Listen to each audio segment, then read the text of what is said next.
Great. Okay, thank you. We'll start with roll call. And Commissioner Gordon. Present. Commissioner Sen.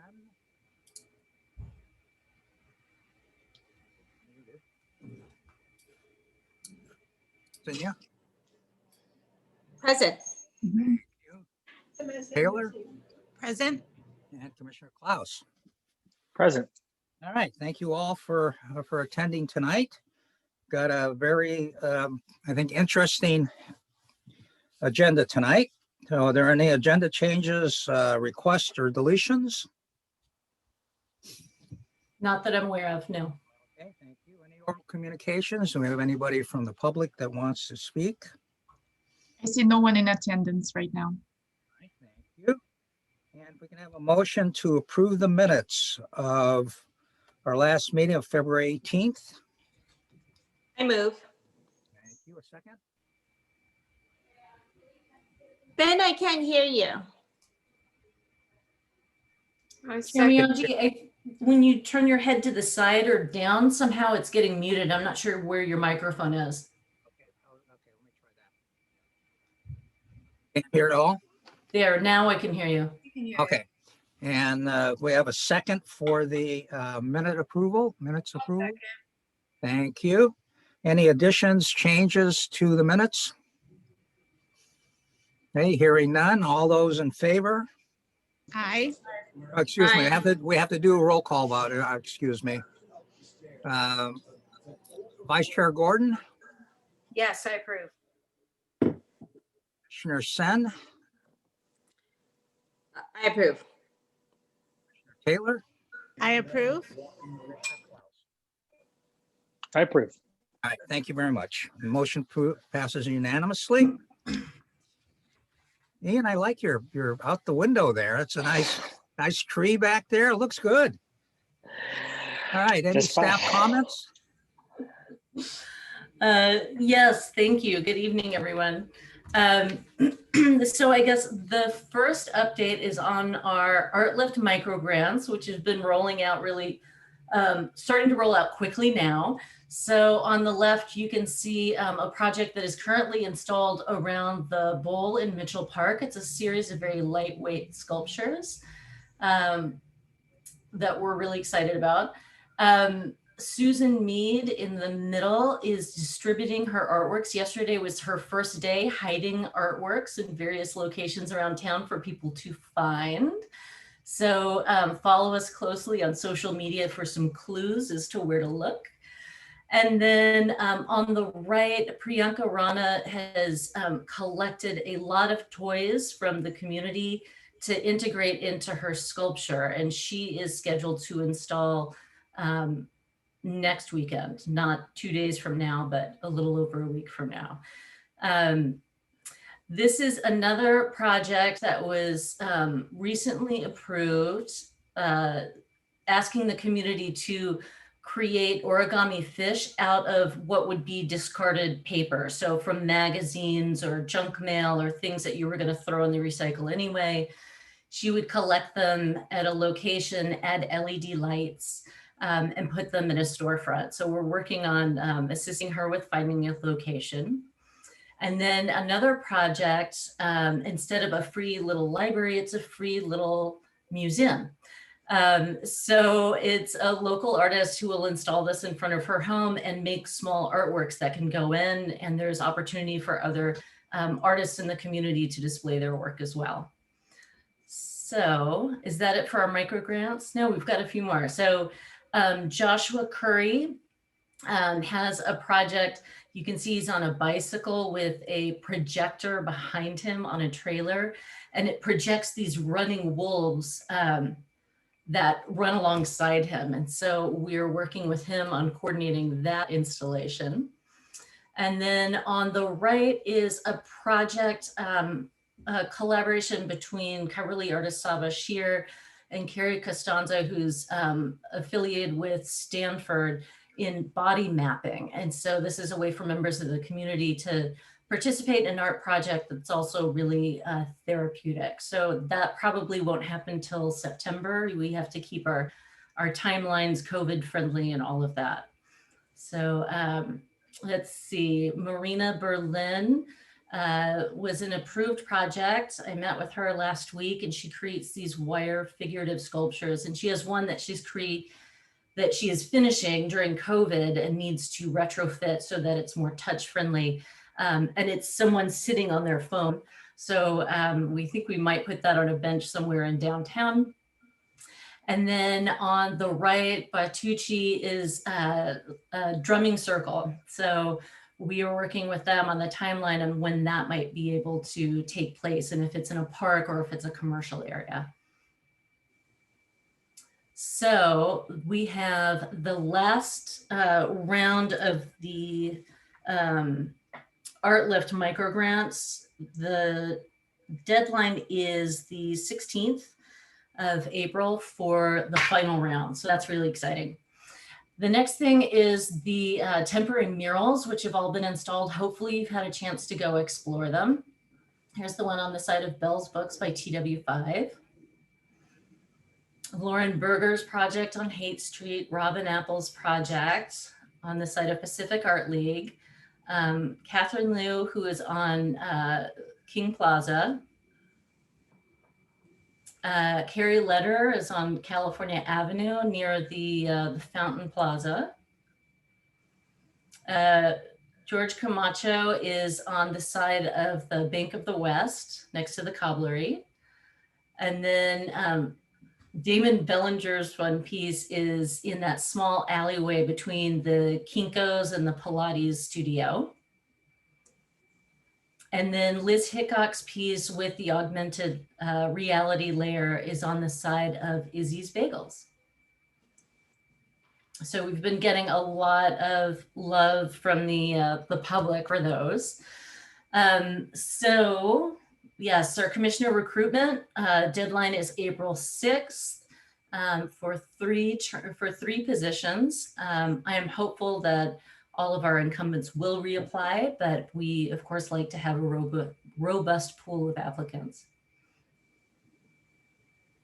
And then we've been a little busy. So we have a number of open calls in addition to the final Art Lift microgrant call. We have launched the temporary public art for the new public safety building for the first round of 4 artists to create the temporary murals there.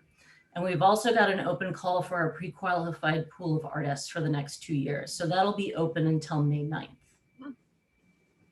It's a lot. Let's see. The other item I wanted to let you all know about is obviously if you look at Commissioner Gordon or Vice Chair Gordon's background, you'll know that Labyrinth is down and Arbor by Adam Marcus has been installed on King Plaza. So hopefully you get a chance to go by and check that out. We are in discussions with Canopy and our urban forestry staff so that hopefully when COVID conditions are more, will allow for it, we can do things like tree walks and some, some collaborative programming there. So I think, oh, I have one more thing. We are putting together an artist talk with the temporary mural artists so that members of the community can hear from them. Quite a few of them, it's their first public mural. So we're aiming for Wednesday, April 7th at 5 p.m. for that. Now I think that's it for staff comments. Thank you, Elise. And those micro grants, I'm glad they're rolling out. The selection process has just been amazing with that. The projects that have come forward have been real innovative and just shows you what the community can do. So I'm really happy to be part of that selection process. Elise, can I just ask you a follow-up question? So you mentioned that a lot of for many of the artists, it was their first time doing a public art piece. But many of them, are they full-time artists or hobby artists, or can you give a little bit of background? Because it makes me think about a discussion topic I'd like to have later on when we talk about, I'm blanking on her name, excuse me. Foggy. Foggy, thank you, Elizabeth Foggy. So do you mind elaborating a little bit about because you mentioned the public art. It's the first time. Thank you. I'll stop there. Yeah, so this is an item we will get onto when we get to it in the agenda, but just the quick answer to your question is they're from all across the board. So people who are artists but hadn't done a mural before, people who've worked in graphic design but haven't done, you know, a public artwork before, and artists who are out there in the public realm all the time. Fantastic. Thank you. Mhm. We'll move on to our action items, and the first one is the California Avenue Public Art Master Plan. So we are joined this evening by Art Builds Community. So we've got Barbara Goldstein, who is going to kick off the presentation, but we also are joined by Quinn and Amanda from her team. So Barbara, I will turn it over to you. Okay, can we put up the slideshow? Yeah, just a second.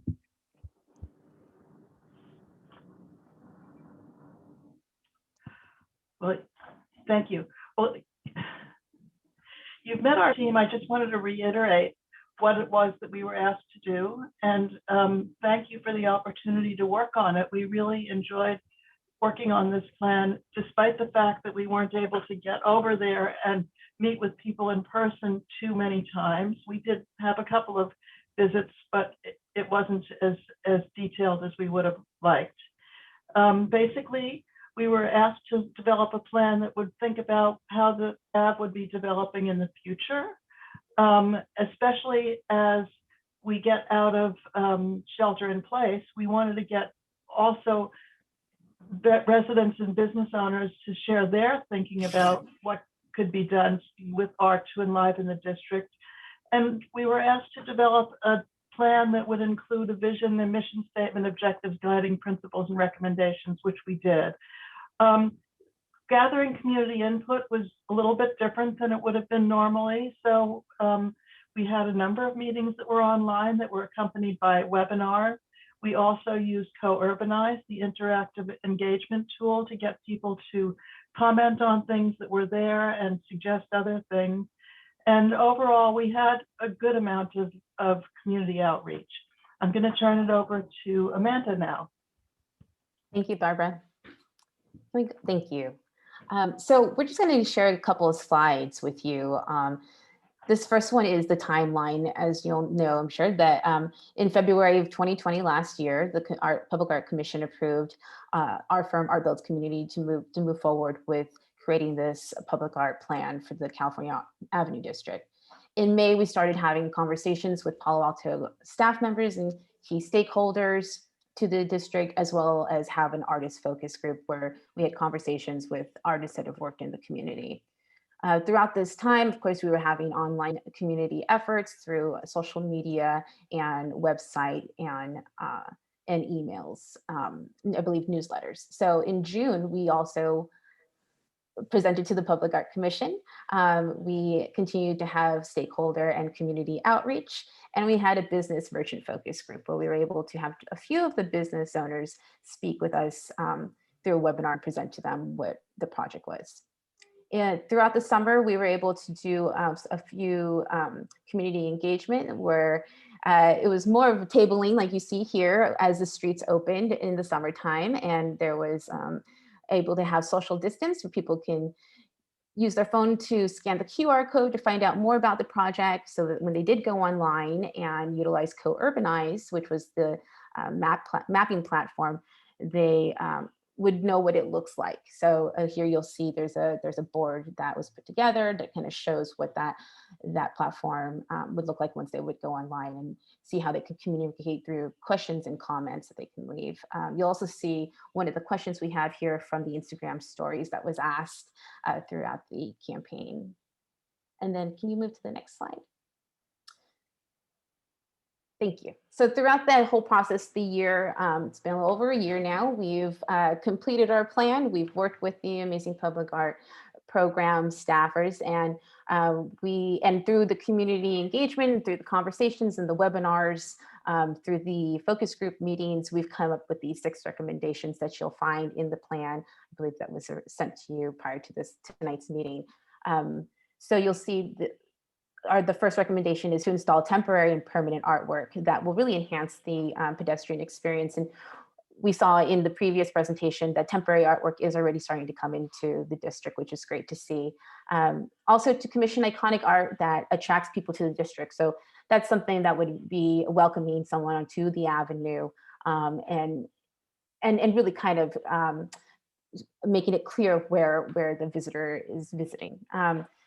Number 3, support changing outdoor exhibitions. So we did notice as we did our visits to the avenue, the opportunity to have visits have exhibitions like the one pictured here in the top left corner, where it's available for social distance, is available as we come out of this pandemic, is available to be interchangeable throughout the year. Let's see, number 4, commission art that explores local history, cultures, and the environment. Through a lot of the community engagement, we heard from the community members the importance of history and that local aspect to them, and how much they want to share that with people who visit and those who live in the community.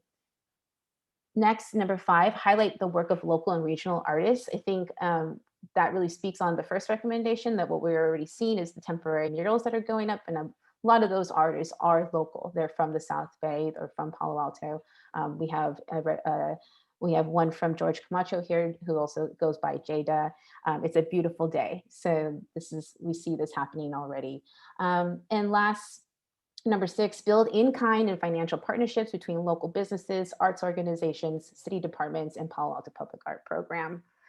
We heard that the business merchants are interested in the public art that's happening there. There are amazing arts organizations in the city of Palo Alto, and we see the work that all of you are doing with the public art program staff, and which is why we've moved forward with this number 6 recommendation. So this is our last slide. We wanted to keep it short. We know that we've been able to come and speak to you prior, and you've had a chance to read through the plan. And so I'd like to give this opportunity for any questions or comments, and myself and Barbara are here to answer. Okay, thank you very much. Nice presentation. I think before we go to the commissioners, are there any public that want to speak to this? Any public who would like to speak to this item, please raise your hand, your virtual hand.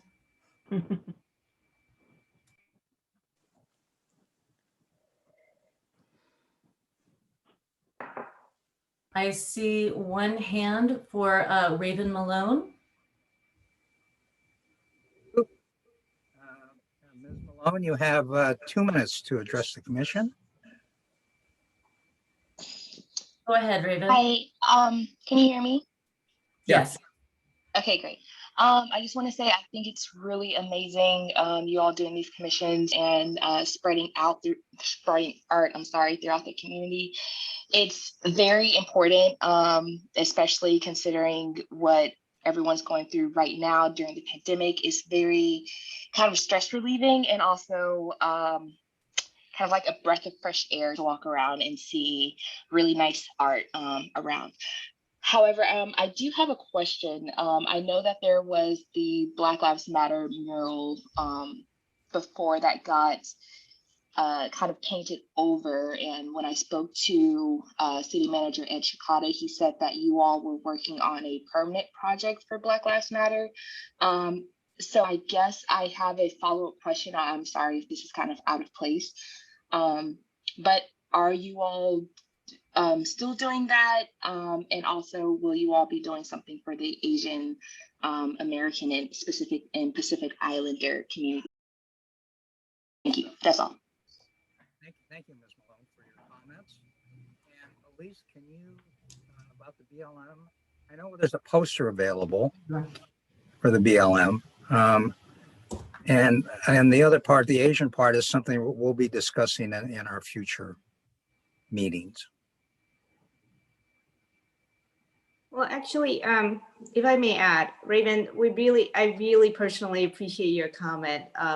We had a joint session with the Human Relations Commission last night on discussing one of the initiatives we have, which is to create a permanent platform for temporary artwork that focuses on promoting diversity and racial justice. And we think that by having that forum, it will give us opportunities to raise awareness as well as promote awareness on various different racial, diverse, as well as racial justice issues and concerns to our community. Thank you, Senya, for your comments. And I just want to remind everybody that, and I started this and I apologize, but we will not be responding to the comments of the speakers.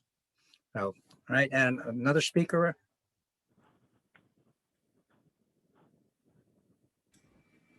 Yes.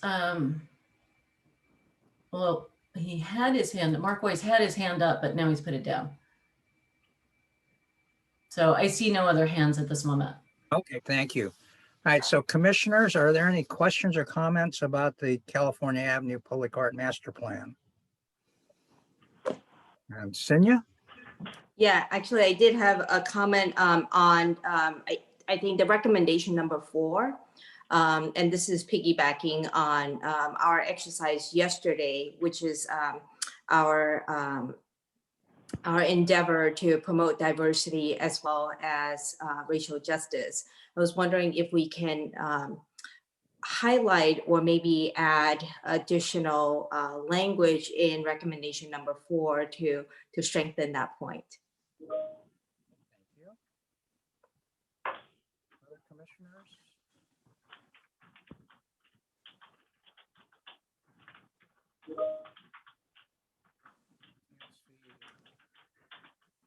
Can I, Chair Miyagi, Yes, can you yes, hear me? Ian, go ahead. Go ahead. Oh, great. I just wanted to follow that because I had the same thought, and particularly because I think it is implied and explore history and culture, but we can perhaps be a bit more explicit about it. And we have language that we already worked out that just applied to this year in terms of our goals.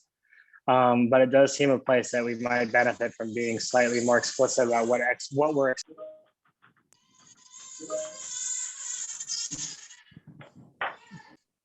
Ian, you dropped out.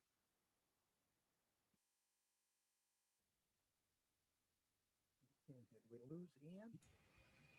Chair Miyagi, your microphone has gone very light again. No, I'm sorry. Okay. There it is. Any other comments or questions from commissioners? I just wanted to say thank you, as always, for the wonderful plan. So we look forward to implementing. Thank you, Nia. Lauren, any comments or questions?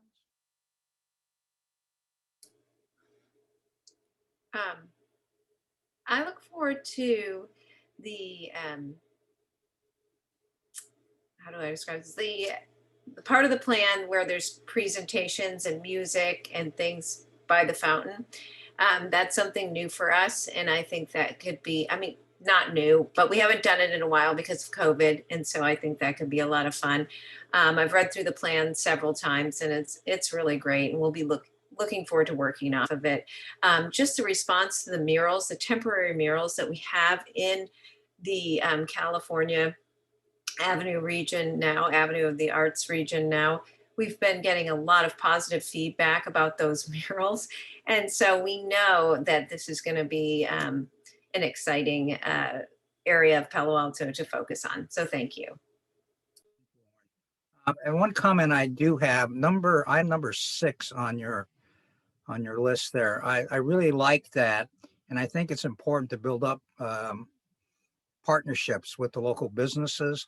And that's a way that we can possibly raise a little bit more money for these projects, and to have some ownership by the businesses on Cal Ave. So I think that's an important part of that plan. So thank you for that.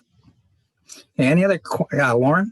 Well, and we know that business district, they are pretty involved in decisions being made on Cal Ave. I'm sure that you guys found that in your research and your comment gathering, that those businesses have an interest in artwork being in that part of Palo Alto. So it'll be great. All right, good. Thank you. I also just wanted to add, Ben, with your comment, that Jessica, who owns the European Cavalry. I believe she made her own public art piece of the Yellow Brick Road. And that's something I will say off of what you said, Ben, is kind of a nice inspiration of a way that we can also turning things on their head, but getting the community and getting businesses to do their own artwork as well. Because not everything has to be promoted and commissioned by us. So I thought that's a nice way, and she's a great role model for that as well. Yeah, and I think she might have been part of the micro grant, or the part of the micro grants with that. So yeah, that's a good point. Any other comments or questions? Okay, with that, I'm going to call the question. So roll call, Commissioner Taylor. Present. I'm not. I'm sorry, to vote. Oh, okay. To Yes, vote I to approve. approve. I approve. Thank you. Kenya? I vote to approve with the, with the modification for proposal recommendation number 4 to incorporate, the comment about adding and promoting diversity as well as promoting racial justice. Thank you. And, Commissioner Gordon? I approve of the plan. Thank you. Ian? Commissioner Klaus? Oh, I'm sorry, I jumped ahead of myself. We need a motion first. We'd have a motion to approve the Cal Ave Public Art Master Plan. Sunya, maybe you want to move with your edit. Yeah, so I move to approve the master plan with the slight modification to further strengthen the language in proposal number 4 to add in our objective to increase diversity as well as promote racial justice. Thank you, Sunya. And I think with that would be a friendly amendment. And we'd have to vote on that amendment first, a friendly amendment first, to attach that to the original motion. So we have a second to Sunya's friendly amendment. I'll second. Okay, thank you. And we'll vote on that friendly amendment now to be a part of the motion. Hey, Commissioner Taylor?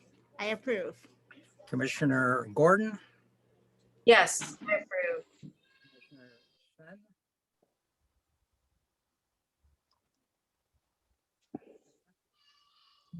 We can't hear you, Ben. Sunya? I approve. Okay, thank you. And Ian? I approve. Okay, thank you. And I approve. So that friendly motion passes unanimously. So now we have the friendly motion to the original motion to add diversity to I think item 4 on that Cal Ave master plan. Okay, so now we'll continue with the vote again. I'm sorry, Commissioner Sen. Oh, I do believe we had a motion. Did we have a motion to approve the Cal Ave master plan? I approved it with the modification. Okay, Yeah. now we need a motion to approve the master plan itself with the friendly amendment. I move to approve the master plan with the proposed amendment. I second.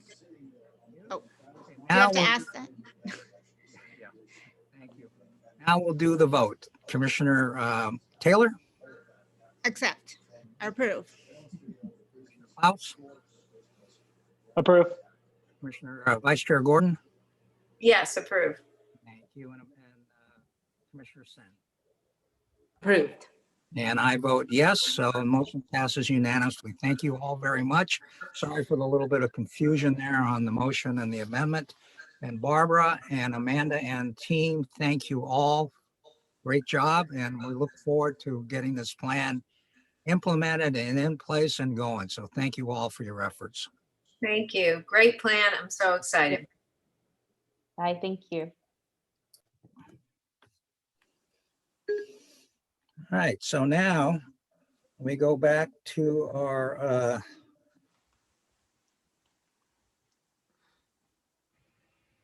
let me bring up and now we move into the action items. And the first one is race and equity in public art.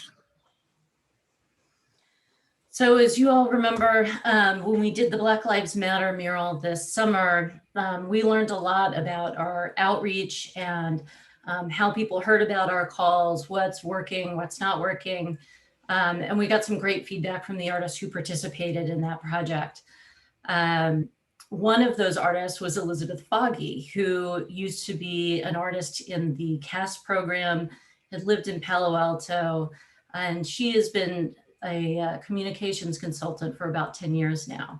So we had some really great conversations about what kind of work we needed to do as far as looking at our language and calls, how we can have more inclusive outreach and have more opportunities for artists to apply for and get assistance to get public art projects who may not have had that before.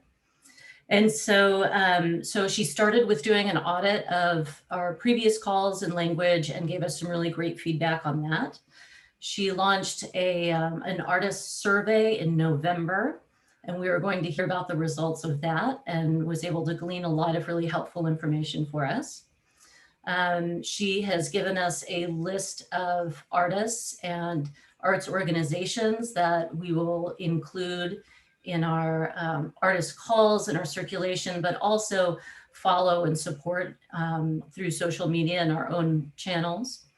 And then finally, at the end of this month, she is also working on creating sort of a style guide or manual that we can work off and utilize in the future. And I believe Elizabeth is here, if she is not being too camera shy. There she is. I think the last time you all had a chance to meet with Elizabeth was at our retreat last September. So we're excited to welcome her back and have her present the findings from her equity and access survey. So Elizabeth, the floor is yours. Okay, awesome. Thank you for the introduction. Yeah, so I think there's some slides that are going to be shown. So I'll wait for those. Thank you, Nadia. So yeah, so here we have, so basically the purpose of this equity and access survey. So the reason we wanted to call it equity access specifically is because of the intersectionality of a lot of these social justice issues, right? It's not just race. We're talking about cultural and ethnic diversity as well. We're talking about accessibility through messaging, accessibility in terms of where people are at in their artistic medium or in their artistic development. So our purpose was then to determine what this demographic representation and what these barriers are to specifically Palo Alto public art, and then in general to applying for public art opportunities or receiving them. The scope of this survey as a result included various ages, cultural and ethnic backgrounds, different artistic disciplines, and different professional development levels throughout the Bay Area. So we had respondents from San Francisco, Oakland, Berkeley, Richmond, Palo Alto, East Palo Alto, San Jose, and Sacramento. And in terms of the survey design, it was about a 5 to 10 minute survey. And I used Typeform, which has an interactive interface. So it's more of, it's one that is designed to kind of keep people engaged and also get more authentic responses. And then at the beginning of the survey, we let them know what the purpose was, as we just stated, and that we would be aggregating their data so that people weren't kind of shy about giving honest feedback. Okay, next one. So method. So to start with, there was about 4 strategies that I utilized. So we started in November with a finalized kind of survey. And so I sent that out to about 41 artists and art leaders that I've kind of developed relationships with over the past 10 years of being an artist in the Bay Area. And we contacted them by email in November. So that was very kind of like short, personal, to the point. Here's a link, share it to your networks. The follow-up email was a lot more detailed, more personalized. I included more of a background of why I specifically was wanting people to complete this service and survey, and what I hoped would be achieved by the results that we received. And that was sent out in January, and people were a lot more responsive to that. And then I followed that up with some organic social media outreach with a total potential reach of about 4,619 people. I'm on there a lot, Facebook and Instagram. And then that was followed up by me contacting artist groups that I'm a part of on Facebook and Instagram, and those that I'm also not a part of, and saying, hey, you know, here's this link. This is why this is important. Let your voice be heard. So a lot of the messaging was, hey, we're looking for feedback and we want your voice to be included in that feedback. And then I did 4 paid ads that were run in February for about 4 to 7 days, with an average ad spend of about $50 per ad. And that included an A/B testing of both the copy and the images.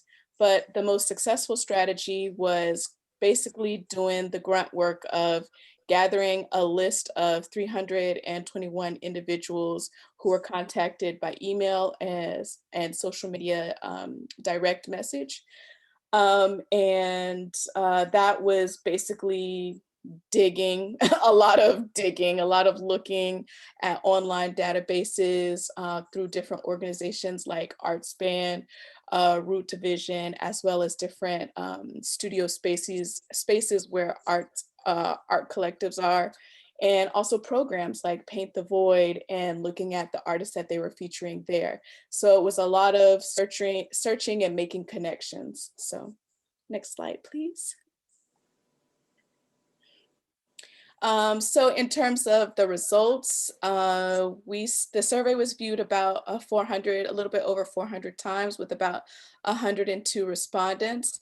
At first, our drop-off rate was really high, but we changed the messaging of the first of the welcome statement, and that decreased the drop-off rate, because you can see that for each question.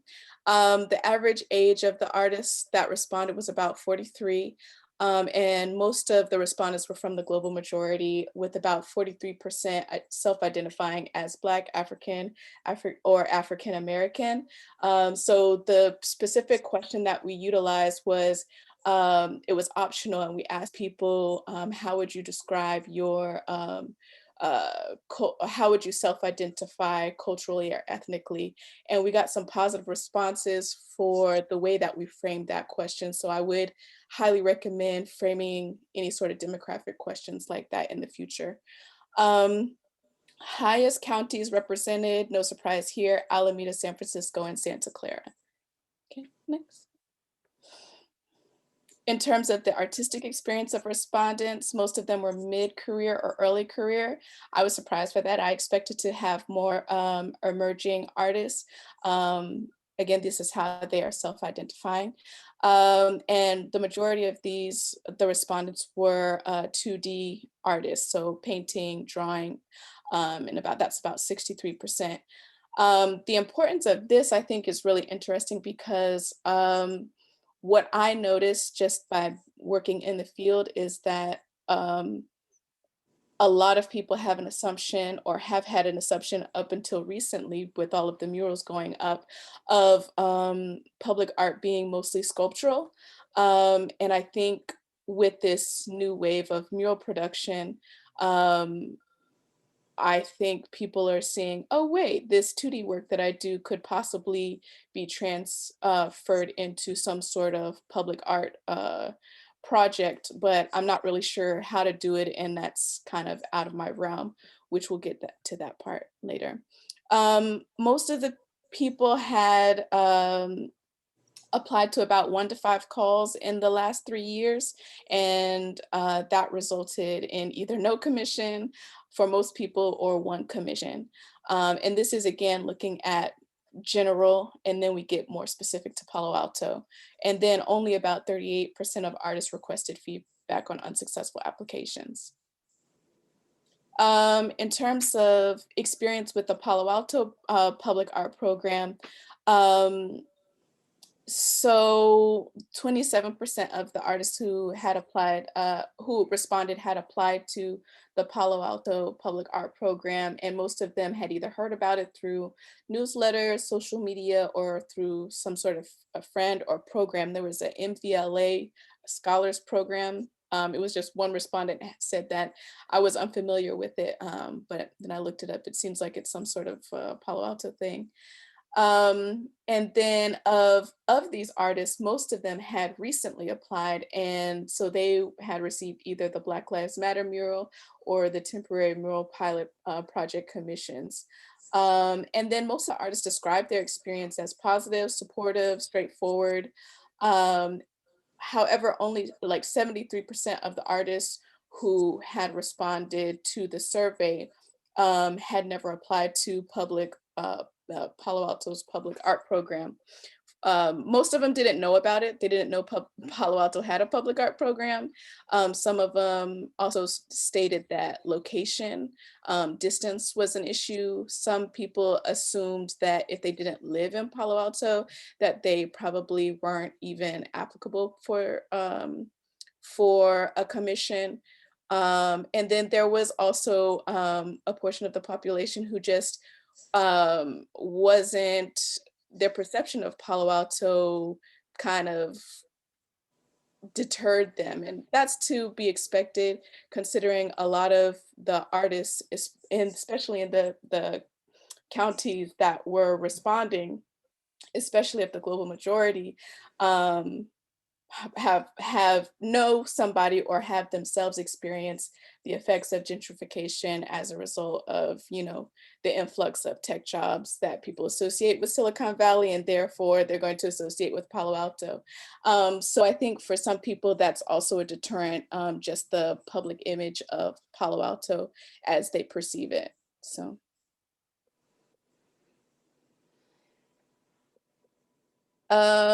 Public art that interests, I mean, we had a whole range. I would highly suggest going into the appendix and just literally going down the list and looking at all of the great ideas that people had, because you don't have to ever think of anything ever again if you don't want to, in terms of ideas for public art projects.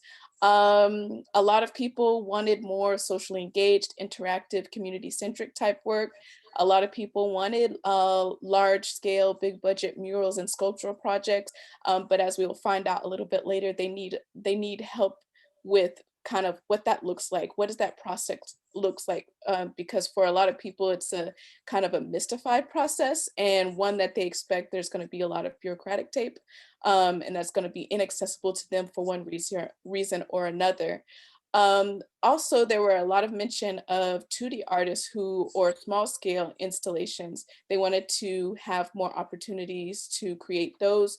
And as is to be expected, a lot of people wanted culturally, historically relevant work centered on dialogue, critique, and the representation of underrepresented voices in public art. So I loved this particular quote that I pulled out from somebody's response. It said, they want to make people feel uncomfortable in a beautiful way. And I think that is the power of public art, to be able to do that. Others mentioned billboards, mosaics, public transport, sound art, landscape art, and public art residencies was another thing that I had multiple people ask about, which I think could help to create a space for a duration for such of these socially engaged and interactive community-centric works.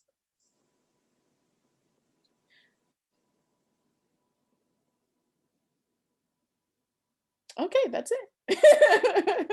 Awesome. Thank you. Thank you, Elizabeth, for that presentation. You're very welcome. And before we get into commission discussion, are there any public speakers? If anyone from the public would like to speak to this item, please raise your virtual hand.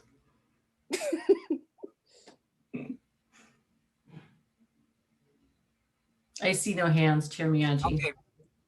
Thank you, Elise. Hey, commissioners, any questions or comments about this presentation? I'm happy to go first. First of all, Elizabeth, thank you. This was a really thoughtful, inspiring presentation, and I read the plan multiple times just to understand it in detail. And so thank you for taking the time to do this. You know, I have some issues and some thoughts I wanted to talk about. So the first thought I had is, first of all, there's a lot of ideas that I've always wanted to do, like the public transportation and sound art and things like that. Yes, there is tape. And that's something I've been struggling with a lot since being on the art commission, is that there's a lot of things I would like to do. And there are a lot of things I know just right now, hopefully we can change things, but that take time. Yes. The second thing is, you know, Elise and Nadia, they're only two people. And I love the residence idea. I love mentoring. I don't know if that's a possibility. Do we have the time and the energy to do that, and the female power to do that? And the other issue I'm grappling a lot with is two others, actually. One is, it's so nice to see so many artists who want to participate in public art. But there's two issues I'm seeing. Number one, are we opening up this opportunity for them, saying, you know, we want you to apply or participate? And ideally, I would love to think that they know that their chances of being approved or receiving commission is not always high. Oh, yeah. That's one thing. So just making sure that's clear. The second thing is the art. You at least mentioned that there are a number of artists that you were able to put into the pre-qualified pool. Did I understand that? Okay. So I guess that is a little challenging for me, because I feel like there are a lot of people who would like to be in the pre-qualified pool, but do not have the experience either. And how do we also make sure to allow people to participate and give them the option? And I mean, I know that we have to be sensitive because we can get a lot of people, but is there a way to balance that? Would be my question. Yeah, I think it's a catch-22 for sure, and it's a catch-22 that I think is why we're doing this survey right now, to really give us the data that says, okay, we done the survey, we took the survey, we know what's needed. I think a lot of people are unfamiliar with the public art process. I think a lot of people don't know what's involved. I think even on the level of the application, they're not even sure what a successful application looks like. So I don't know what the intentions were way back when for all of that and how it was all set up. But now we have an opportunity to create inroads to kind of move through these barriers. All of that to say is, I don't think the city necessarily needs to take it upon themselves to mentor everybody and train everybody and educate everybody. But I think what they should do is see who's already doing that, because there are people who are already doing that. So for instance, BAMP, Bay Area Mural Pro, a lot of the artists that paint with them on their murals, they didn't start out doing mural work, but they were trained in the process and they create amazing work. So if people are already mentoring on site, then how do we create opportunities. Maybe you do a residency program through them, or you somehow collaborate with these people who are already doing the work of figuring it out for themselves, but then just help to give them more of a push and say, and also include this in your training, because it may also be unclear to them how to best serve. Or like my organization, the People Studio. I started that because I want to do public art. I've wanted to do public art since I was 10 years old. I have no idea what's involved in the process. And I'm actively engaged in finding out. So I think a level of transparency in terms from the government side is just maybe making somebody available to help us work through those areas that are not so transparent. How can we then gather that information and then give it to other people so that they are prepared and they are competitive? Because that is the barrier to access. It's just the unknown. Yeah, and you know, it's just, you made me think about too that, you know, I participated on a couple of panels, and I have to say it was my first time participating in panels like this, although I've always been part of the art world for in a variety of different aspects. But each panel is also different, and each requirement. And so you brought up another fantastic point about how do we educate artists, and also say, you know, this is not a blueprint, like not every art program is the same. So I appreciate that. I also wanted to ask you, one thing that's been on my mind after you did this survey is, I don't think we've ever, and Elise, I apologize if we've done this, but I haven't heard of it, done a survey of all our artists that we've worked with. Because it would be interesting, not that we have to say, oh, we're done, we already have a diverse group of artists that we've worked with, but I would be curious to see, because we don't know their backgrounds except for the Black Lives Matter mural, to see who are the people that we've already commissioned. And then I also wanted to ask you, do you think it would be sensible, because people do have biases, and I was thinking about people's names. So names are often mentioned when we have the panels for artist selections, to actually remove names and just say, I don't know if the word they, but you don't have to answer that now, but I thought maybe that would be one way of removing some sort of barrier or creating a more sensible. Absolutely. I think definitely removing names is definitely, you know, for any hidden biases that we might have. I think that's definitely a possibility. Yeah, I think that's a good idea. Thank you. Thank you, Nia. Thank you. Comments or questions? Lauren, Sinya, Ian?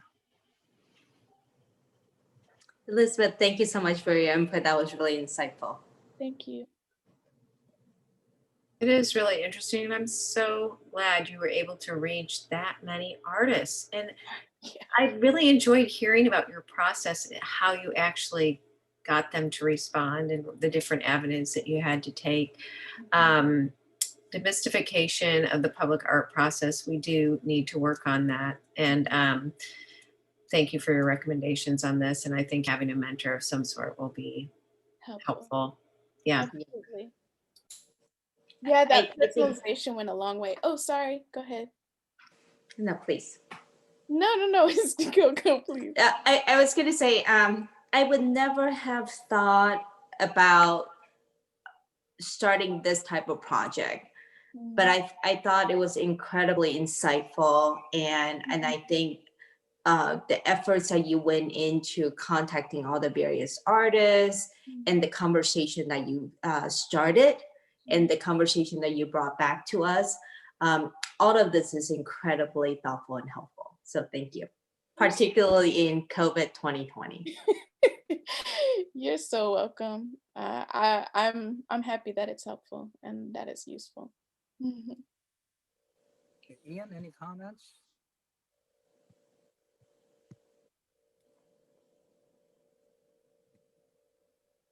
Okay, Elizabeth, thank you very much. I do have a few comments and questions for you. I find it very interesting that the experience was almost 50-50 to mid-career and experience versus people that are just starting. I thought that was fascinating, that experience level was that almost 50-50. Yeah. And at the age of the people were in the 40s, the average or median age, I guess, was in their 40s. And I found that interesting as well. There's very few young people that are trying to break into the public art realm. And I can understand part of that is it seems a little mystified how you apply and where you get those, where you can find those calls. But I believe those calls are out, and just a little bit of investigation that you can get that. And I can understand how the public art process can be very mystifying. And I think what Palo Alto, and Elise, if you'll correct me on this, is I think one thing they want to do is put a beginning public artist with a experienced public artist in a project to see what the process is, which I think is a very good idea. San Jose, when I was on the Arts Commission in San Jose, had a public art incubation plan. Yes. So to get people to understand what's going into a public art process. And public art for a city, it's government money, so that money has to be looked at. And in some ways, that application process has to be a little more thorough to understand. Then I think you need that understanding that it's just not money that you can just go in and grab. There has to be some justification to spend that money, and that's why there's an approval process. Right. There's the approval process to go through all that, and I think that can be spelled out in some sort of a program where all those things are brought out and people understand. Part of the dipping the toe into the public art realm was the BLM project, as which you were part of, and it's for a lot of artists, that was really their first foray into public art. It was an easy process. Yeah, straightforward. That was an easy process. The micro grants that we've got going on is an easier process, but something else, more permanent stuff like that, I think needs a little more rigorous application process and then follow up to that. So, and I think all that can be brought out. Yeah, and I don't think people have an issue with the application itself. I think for a lot of people, it was just not knowing what a good application looks like. Well, and okay, and understand that, but I think, and I know Elise, if people would call and ask about their application, that they would get feedback on that.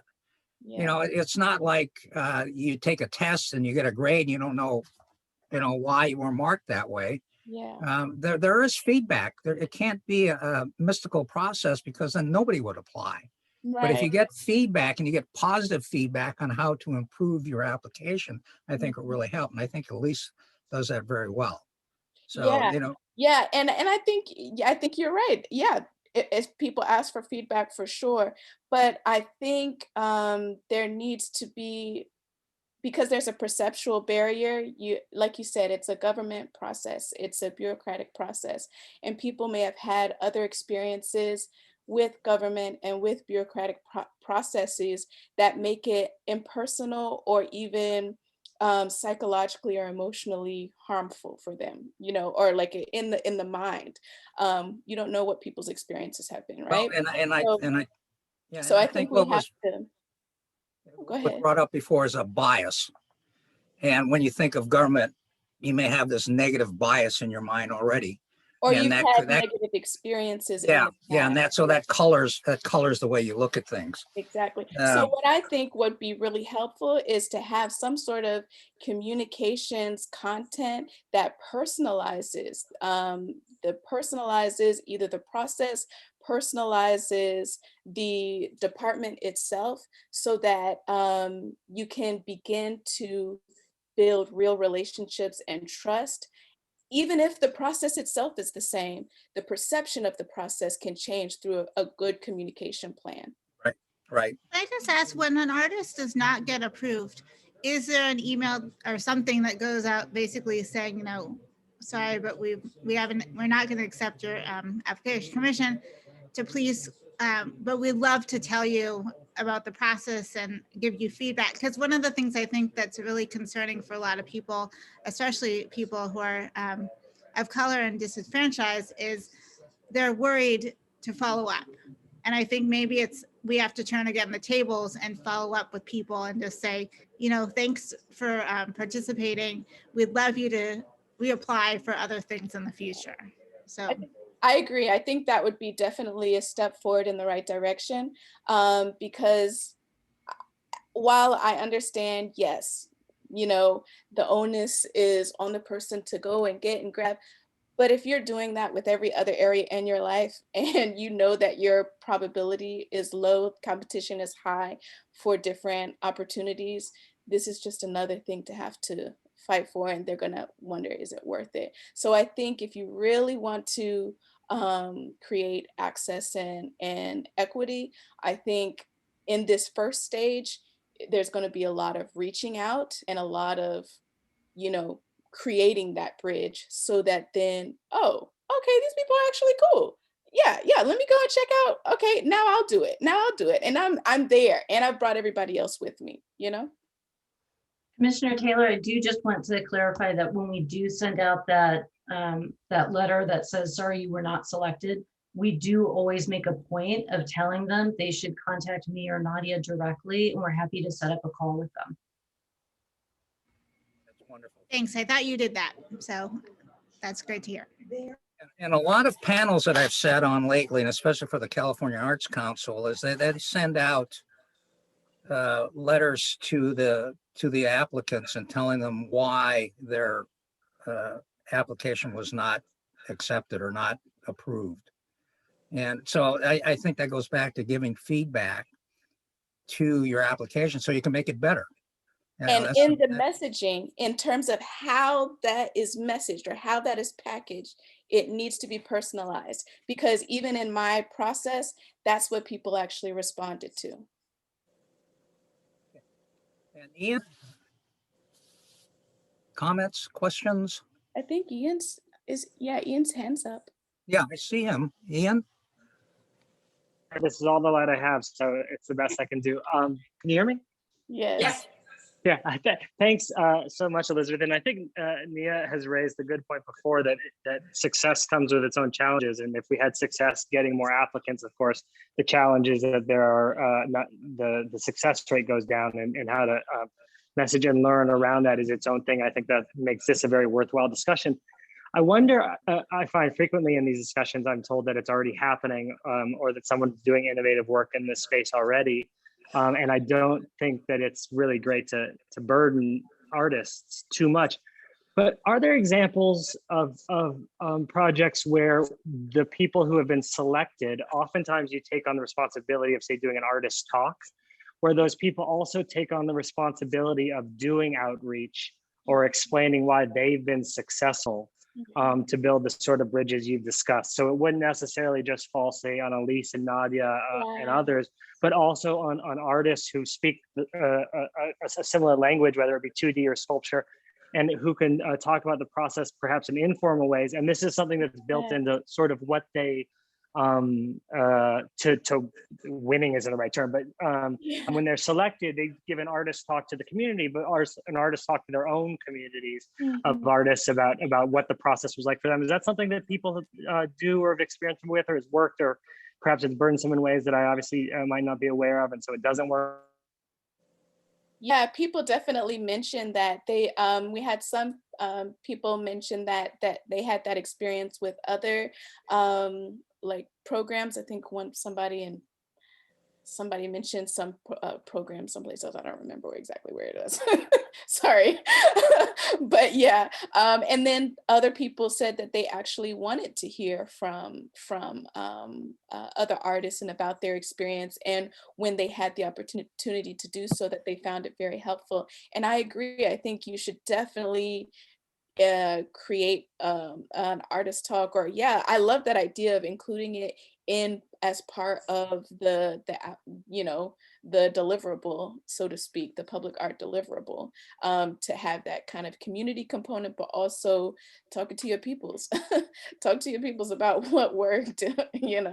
That's a great idea, Ian. Thanks. Sort of a roundtable discussion with a successful, not a successful artist, but an artist that's their application was selected and what they did. And it would be interesting to have an entry person give their experience and then versus a person that's been accepted a few times. So I think that would be a really good idea. I think one thing that I really saw through your reading through your report there, murals seem to be a big thing. And that's a big thing in public art right now, especially temporary. And Palo Alto is doing quite a few of those. Yes. And I think that's a good way, an entry point for an artist to do a mural. So, maybe that's something that that we can expand on, or I think we're doing a lot in that area now, but maybe more. There's different things, murals going up around the public safety buildings as they're being constructed. So it kind of takes away from the construction site and it gives it some beauty. So, and then you also mentioned something about public transportation, doing stuff. It was just San Jose, on their bus rapid transit system, which runs from downtown out to Eastridge Mall, their bus stops, each one of their bus stops has public art in it. So, that's something to look at and something to consider. There's a lot of bus stops around, and that might be a way to get some public art, temporary public art into public transportation. What about those free shuttles? I used to love those free shuttles. Those were yeah. And I don't want to toot my own horn, but I have mentioned it a couple of times at our meeting. So maybe we can actually, now that we have some feedback, that we could actually move it forward. That's why we did this. Once you got the data, all you have to do is we got. I know there are issues around it, but I think the fact that we have some data, I think we need to hopefully try to move forward with some of these other things. And I know it's a little bit more work because it's more artists perhaps, but it could be a nice entryway. And I think it's also a really great opportunity to incorporate. I mean, when I don't know, I was living in Midtown, and Midtown is so filled with so many different cultures, so many different people speaking different languages. And I just don't see that really represented. It's right there. It's nothing you have to make up or anything. It's the kids are speaking several languages from the jump, in the home, and I just think, upplaying more of that, not to mention, the history of Palo Alto and, you had Little Nairobi over there in East Palo Alto. You have the first, I think it's a Vietnamese Buddhist temple in Northern California, right there in East Palo Alto. You had orchards all up and down Midtown. It's those are part of the history. So maybe even seeding some of that, we want to do a mural about, or the Russian Orthodox Church in Midtown, all of these things. It's just we don't have to look very far to get the diversity. We just need to make the connections for people. So even if you're doing a call for specific historically relevant or, culturally relevant things that relate and reflect the people that are already there, I think it would do a lot to meet this initiative, this goal, Elizabeth, I just wanted to add on to your beautiful last comment, is that I was attending the Human Relations Commission's meeting. We had a joint meeting with them yesterday, and I stayed on until 10 o'clock because they were talking about some really interesting things within hate crimes and other issues that revolve around Palo Alto. And one of the things that was stressed over and over again is that people feel in Palo Alto that their voice is still not being heard. So I like the fact that I think we might have to, again, turn things on their head and go to people. And I think that's another question I guess we should talk about at some point, everybody, is because usually people come to us. And I think there has to be maybe a way that we can also go to people. I know we've done that, but, I know that's not necessarily part of the plan. And I don't know if it's political issue we have to deal with the city. But it is something I think we need to start thinking about, is how to really get our community, rather than always having people come into our community, having our community speak for themselves. Yeah, I think that, That's a good point. And one discussion that we had, and this was way before COVID-19 and Zoom meetings, was possibly having meetings at different locations, like out at Coverly and maybe at Gunn and different places within Palo Alto. But I was told that that could be a problem because these meetings are broadcast. And that's why at City Hall, it's very easy because that they have the cameras, as you well know, there in the meeting room, and that gets broadcast. So to go to a different location would be to set up some sort of way to broadcast that, but maybe that's something we can look at again. And I think that's a good way to get out into the community, is to hold our meetings at different locations so people can actually attend. and then also, just real quick, and when you do go to those other places within the community, also be mindful of the communication channels you're using to reach people. So look at where it's kind of like, human-centered design, user design approach to kind of like, okay, where are they already having conversations with one another? Where are these groups already having conversations one another? Who is the key community leader in that group? You know what I mean? That's the person we need to talk to, and they'll let us know what channel is best for them. That's been a hard lesson learned over the years, is that email or Facebook or Twitter or something like that, is not everybody has access to that or doesn't use it. Maybe they may have access, but they don't use it. So those are hard lessons learned on how to get out into the different communities to get the word out. And that may be part of the problem too, with getting the call for artists out for public art. Absolutely, definitely. I think that's definitely part of it. And Code Art was, I don't know if you saw Code Art, but Code Art had a lot of different projects in it, where there was a sound one and there was interactive ones and all that. So, I dabbling in that. And those are all things that we want to look at a little bit more. Now, I do have one question about the respondents. Absolutely. Now, I noticed that the number of respondents was mostly of the BIPOC community. Is that what was targeted for this survey? Those are most of the people that I know.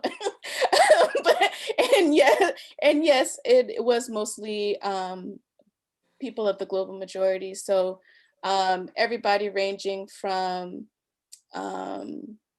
Black artists or African American artists, Latin, Indigenous, Mexican, East Asian, South Asian, Pacific Islander. And that targeting was done in a number of different ways. One, again, people that I know.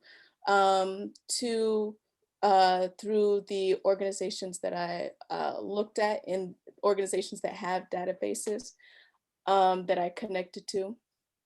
But then we also I think Denise and Elisa and Nadia, they also reached out to artists who, had previously worked with Palo Alto before, or within the existing community, but they just chose my networks as they well. may not.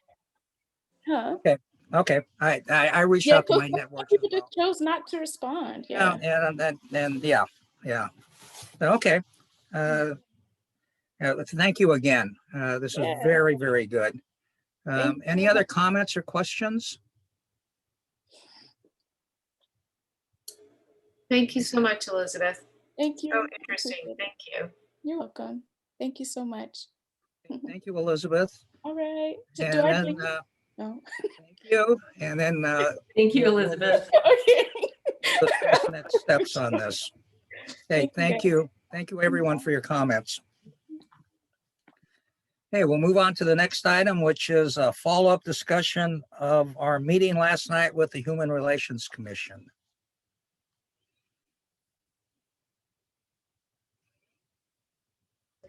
It went fabulous.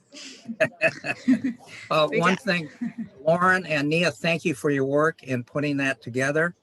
It was a good presentation at the beginning, and I think it just really opened up the conversation for everybody to join in. And I thought it was a very welcoming presentation to where we opened the floor up for conversation. So thank you. We really appreciate everyone making the effort to be there and giving all of us a voice. And I agree with you, Ben. The HRC was very open to discussing this with us and partnering with us. And that was really great. Chair Smith spent some time with Nia and I ahead of time. So the meeting would run smoothly, and we're so grateful for that. He's really looking forward to making the effort to work with us on this. So great. Any other commissioner comments? Do we have any public speakers? Any members of the public wish to speak to this item? Please raise your hand.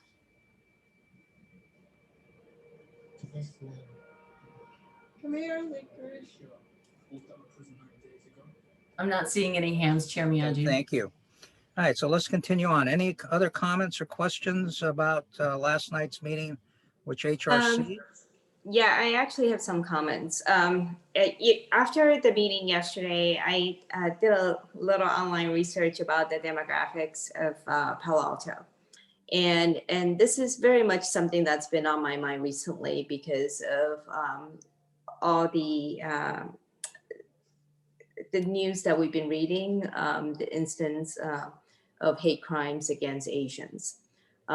Over 30%, based on what I was able to find, over 30% of the population in Palo Alto are of Asian descent. And I think to the extent we can leverage the platform to raise awareness, to show concern and support for the Asian community, Asian American community, particularly during this time, particularly as an Asian American, I would say that this is a community that is oftentimes quiet, and that's often our cultural practice and behavior. So to the extent that we can lend public art as a voice to help raise awareness and allow our community members to feel comforted and heard, I think that this will be a very useful way to use this platform. Any other comments or questions? Yeah, I would wholeheartedly agree with Senya. I will say one of the things I've been thinking about a lot as well is that the Black Lives Matter mural was a statement piece, but it was long overdue. I grew up in Palo Alto, and I've seen a lot of the shifts of different groups of people coming in and out. And I think one of the challenges, Senya, that I'm thinking about is that how do we make sure that we include all voices? Because one of the things I always feel that we do, not the city of Palo Alto, but as a nation, is it's after the fact that things happen. And I was thinking about the MLK Plaza and the King Plaza and what we want to do for permanent, temporary, rotating art. And I kept thinking to myself, how do we make sure that there are enough voices heard that are representing Palo Alto, but also that it is not just an outsider coming in saying, this is what I believe, but making sure that the people in Palo Alto can give that voice to that artist or however it works. But I really feel like we need people in Palo Alto to be able to have some sort of say. And I'm saying that very broadly. So I think I definitely agree with you, Senya. And I think the question I'm just grappling with is how do we make sure other groups within Palo Alto, not to say one is better than the other, but just to make sure everybody feels that they're included and they're respected. Because there has been issues like this was at the HRC meeting about hate crimes and anti-Semitism. And so I'm not disregarding what you have to say, Senya. I think it's just making sure that it's not like the mural, like an afterthought. I mean, we should have these conversations all the time, and it shouldn't be until an atrocity happens that we have to address these issues. So I'm agreeing with you, and I guess my question is, how is there a way that we can think ahead rather than thinking after the fact, which is hard to do, but those are my thoughts. Nina, I like your thought there. I think it'd be proactive instead of reactive, is to do that. The HRC is going to have 100 community meetings over the next year. I think I was under the impression they were going to do 100 meetings by June, but Elise corrected me on that. So it's 100 meetings, community meetings we're going to have over the next year. And I think it might be important that we have at least one commissioner attend those meetings. And I think with meetings, you don't have people come to you, you go to them. So you have their meetings in their community, and people are more apt to show up if it's in their community than having to drive downtown or driving someplace to go to a meeting. So if we could, as a public art commission, could have meetings within different communities. And I think that would be an important part to get insight into what type of public art that can be, the artist can do. So, or even have an artist that's been picked for one of the projects on MLK Plaza to attend those meetings, to get an idea of what to do. So I think that's a good point. Any other questions or comments about last night's meetings? I guess maybe this is something I would like to put out for some reaction.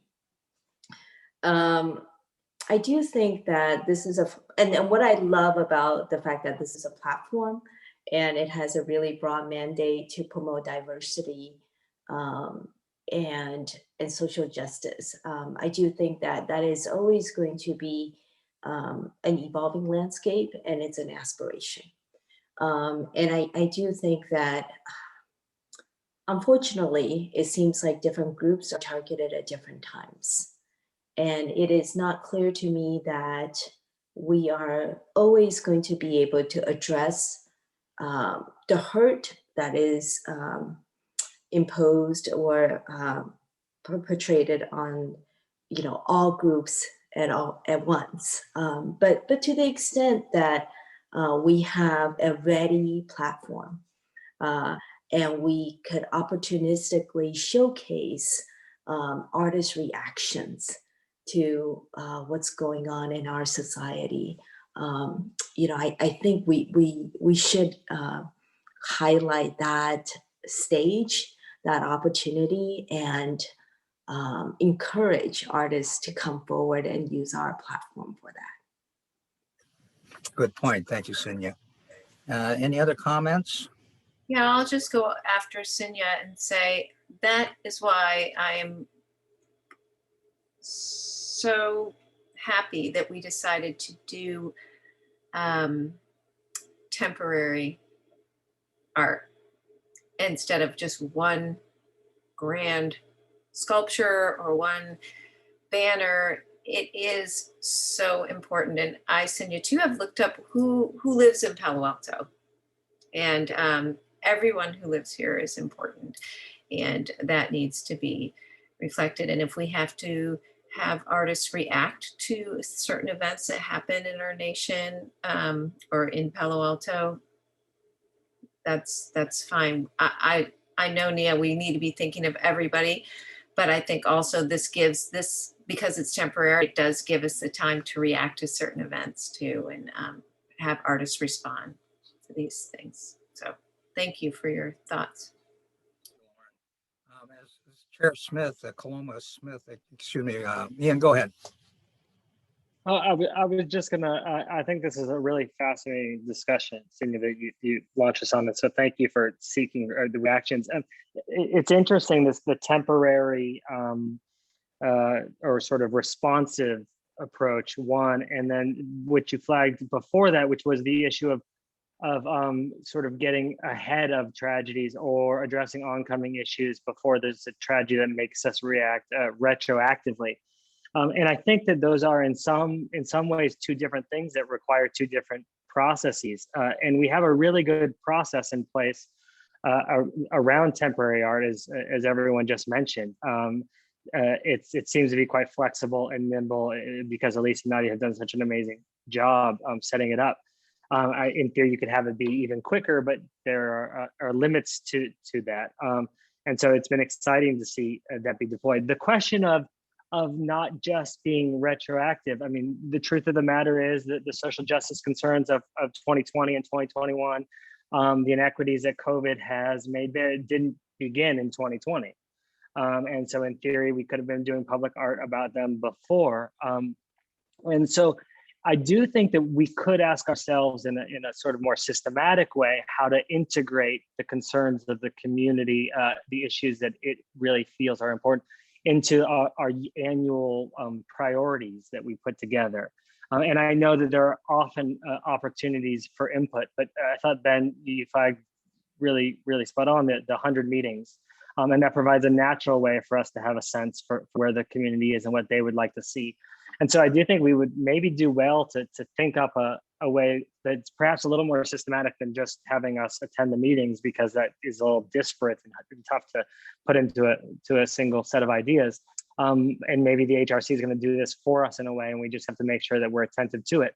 But that we somehow ensure that the information that comes out of it is integrated into the process for the annual goals. We were very quick and reactive this year with the goals, I think, to the business concerns around COVID-19 and social justice concerns. But it would be interesting to see if we could sort of get ahead to the degree that one can get ahead of anything based on the information that's going to be coming in. Thank you, and those are good points. And to your point about reacting to things quickly, I think, again, that, as you said, that's Elise and Nadia doing that, but also the master plan, our goals in the master plan, I think allows us to do that. And I think the Public Art Commission moves very quickly, because sometimes government moves very slowly. And the BLM project, I think, is a prime example of that. 2 weeks from when City Council tasked that to be done, it was done. And that's unheard of. It's really unheard of in city government. So I think that this commission can act very quickly to different things.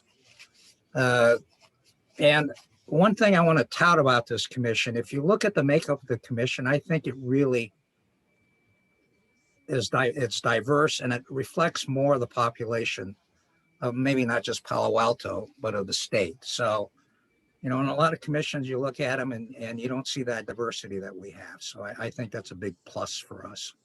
And as Ian, you said, you know, different life experiences and all that, that's what adds up to making this commission so good. So with all that. Jeremy, I may just offer a couple of thoughts that sort of tie into what Commissioner Shannon and Klaus have offered. Very early in these discussions, it was really clear that the commission wanted to ensure that any artwork that is commissioned as part of this process is really thoughtful and intentional and rooted in the experience here in Palo Alto, going to Commissioner Taylor's point as well. So how we've been thinking about this is essentially paying for like a mini residency for the artists to really have those engaging conversations and do a deeper dive into the storytelling, who's here, what has been the experience. And if we're in the throes of dealing with something, that research period is going to be heavily influenced by that and will influence their final artwork. So I think there is a way to do some of both. So all great comments. Thank you.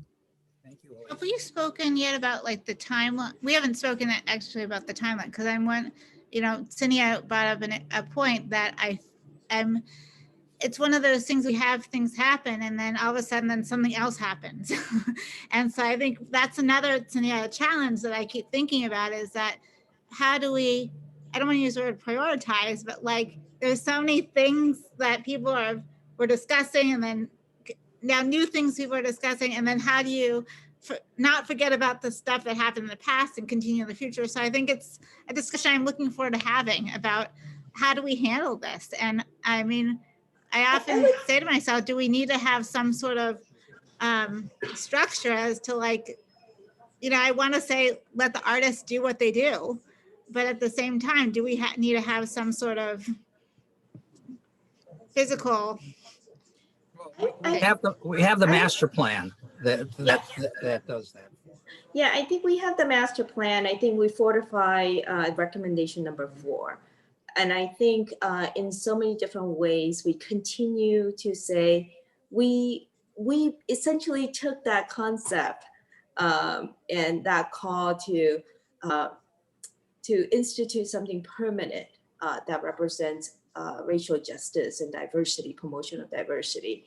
And we sliced it up to 1,000 different mini opportunities. And I would say that, speaking as an Asian American, and maybe numerically a minority, but certainly not a small minority in Palo Alto, I would say that every opportunity we have to celebrate or to highlight or to empathize the pain of any minority group is an opportunity to show solidarity and to celebrate diversity. So I wouldn't say it's only a celebration of diversity and promotion of racial justice when it is promoting an Asian, issue, because that's I'm an Asian American. But anytime, there's